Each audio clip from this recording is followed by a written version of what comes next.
pasukan Islam dan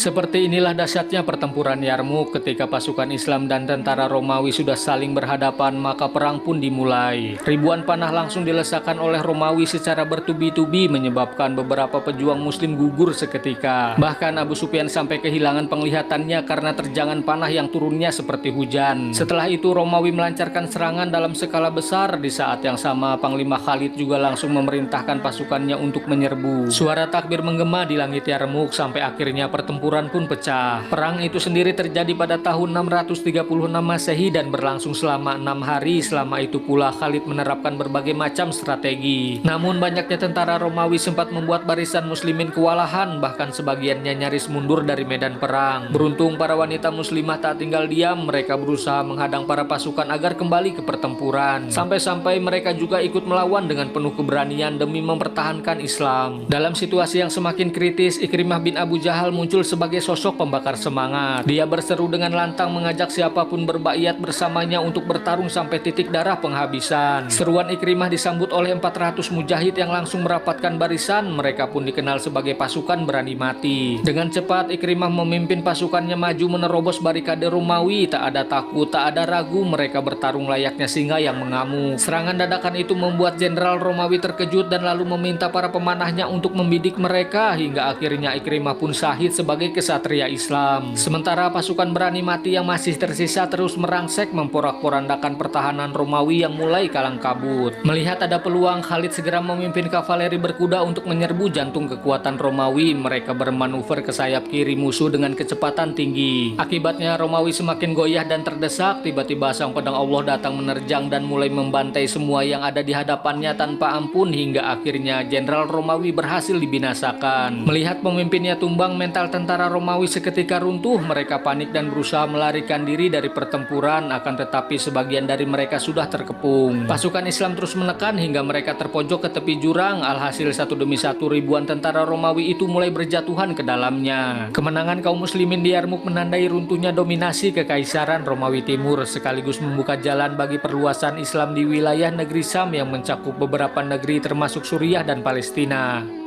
Seperti inilah dahsyatnya pertempuran Yarmuk ketika pasukan Islam dan